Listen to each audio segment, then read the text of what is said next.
దాడిగా మీరు ఎట్లా చూడాలో చెప్తున్నా. బట్ ఎంఆర్పీఎస్ ఉద్యమం 94 జూలై 7న మొదలవుతే ప్రకాశం జిల్లా చీరాలలో నేను జూలై 17కు దెబ్బలు తిన్నా. నేను ప్రతిదాడి చేయలే. ఆ రోజు జూలై 17 కారంచేడు మృతవీరుల దినం. పాల్గోపాల్ గారు, గద్దరన్న, చాలా మంది మేధావులందరూ అక్కడికి వస్తున్న సమయంలో మా ఆకాంక్షకు అనుగుణంగా కరపత్రం పంచితే మీరు కరపత్రం పంచుతామని చెప్పి మా మీద దాడులు చేశారు. అక్కడ పాదయాత్ర చేస్తుంటే నా మీద దాడులు జరిగినాయి. కోస్తా జిల్లాలు తిరుగుతుంటే నా మీద దాడులు జరిగినాయి. కత్తులు పట్టుకొని తిరిగిండ్రు, రాడ్లు పట్టుకొని తిరిగిండ్రు, దాడులు జరిగిండ్రు. అంబేద్కర్ విగ్రహానికి దండెత్తుంటే నీకు దండేసి హక్కు లేదని చెప్పి కొల్లపూర్లో నా మీద దాడి జరిగింది. తలలు బలిగినాయి, కాలు రెక్కలు ఇరిగినాయి. తూర్పుగోదావరి జిల్లాలో మాలమానవ కార్యకర్తల చేతుల మీనా సాహెబ్ అనే తమ్ముడు దారుణంగా చంపబడ్డాడు. నువ్వు మీటింగ్కి వెళ్తావురా అని చెప్పి.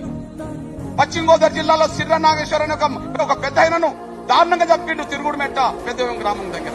ఎక్కడన్నా ప్రతి దాడులు జరగను చూశారా? మేము దెబ్బలు తిన్నాం, మేము అవమానాలు పడ్డాం, మమ్మల్ని భయభ్రాంతులు గురి చేసిండ్రు, మా పిల్లల్ని చంపిండ్రు, తలలు పగలగొట్టిండ్రు. ఘర్షణ కాదు, రెండు వర్గాల మధ్యలో ఘర్షణ కాదు, ఏకపక్ష దాడి జరుగుతుంది.